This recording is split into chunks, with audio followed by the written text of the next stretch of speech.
me now is Republican Congressman John Faso of New York, who is a member of the Budget Committee. Congressman, thanks for joining us. Thank you very much. So I'm curious, you said you're still reviewing the tax plan. You've had a week now. So what are you still reviewing? What in particular is the biggest sticking point for you? Well, there are a number of provisions. The deductibility of state taxes is an issue for me, and coming from New York State. The issue of medical expense deductions and how the pass-through arrangements for small businesses are being made. Overall, there's a lot in this bill to get our economy going and get it growing much faster that I like. But I am concerned about a couple of provisions. So the House Ways and Means Committee is, as we speak, still marking up this bill. So we don't have a final product yet. So I'm going to wait until I see what the final product is as I determine what's the best thing for America and the best thing for upstate New York.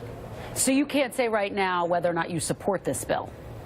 Well, again, I can't, but there are many aspects in this bill that I think are terrific. Lowering the corporate tax rates to incentivize jobs back in this country, that is something that I think all Americans want. But there are still... Yeah, let me drill down on you a little bit on one of those sticking points, though, that you just mentioned. Yeah. And it has to do with the tax breaks. A middle-class median household income in your district of $60,000, according to a recent government report. More than 25% of taxpayers making between $50,000 and $75,000 will actually see an increase in their taxes by 2023. I know that you feel like a lot of those are your constituents. So do you need to see that math change in order to get behind this? Well, that math is dependent upon a 5-year expiration of certain tax breaks, which we believe will be extended by Congress by 2021 or 22. The bill would actually provide a substantial tax reduction for those middle-class taxpayers who are now getting stuck with a higher tax bill. And this would cut their taxes. When we talk about by 2027, what they're talking about is certain tax exemptions, credits, et cetera, are scheduled to expire midterm in this 10-year window that we're talking about. We expect those tax breaks for middle-class people to be extended. So that's really just an accounting question at this stage. The larger issue is this tax bill going to generate higher economic growth and therefore higher wages for people? And I believe it will. But again, there are aspects of the proposal, as they're working it now, the higher the state and local tax deduction, that still are concerned for people from New York. Can you support this bill if those tax deductions are not extended? Well, I believe those the state tax deduction is one that we really have to try to accommodate in this. We shouldn't be able to just throw, as of January 1, 2018, everyone's state tax deduction out the window. This affects New York State in a dramatic way.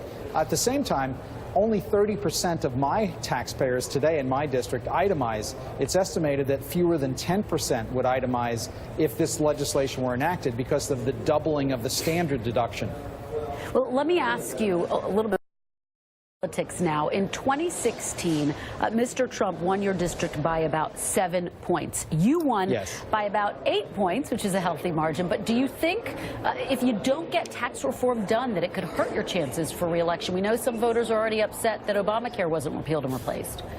Well, I'm not worried about the politics. I'm worried about trying to make sure we get this right for the American people, get it right for our small businesses. That's where 70% of the jobs in upstate New York come from. So but isn't it critical that you pass tax reform to show, and some Republicans have said this to me, they say, we have to get this done to show that we can govern because we have control of both chambers? Well, that's something that I've been saying for 10 months that I've been in Congress. Get things done. And whether it's on DACA or on tax reform or other issues, I've been a proponent of getting things done here. So I'm not worried about the politics next year. I'll let those of you who are the pundits worry about that. I'm worried about getting this stuff done, getting the job done so that middle-class taxpayers, but also our economy grows faster. This is the key to creating jobs and opportunity in places like upstate New York. Faster economic growth. It was too slow during the Obama years. We've got to grow it faster. That's why fixing this broken tax code with its 70,000 pages of regulations is so critical.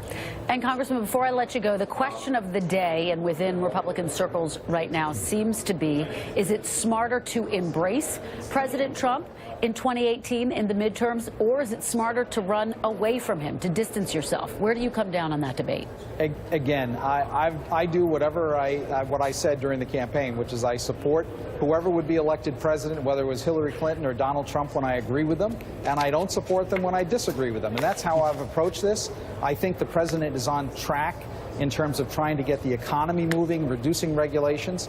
There are areas where I disagree with him, but it's just the way politics is, and I'm not worried about what the ramifications are for next year. The job in front of us is to fix this broken tax code, get our economy moving, and get more growth in jobs and paychecks for our workers. Congressman John Faso, thank you so much. I know it is a very busy day there. We appreciate your taking time to speak with us. Kristen, thank you.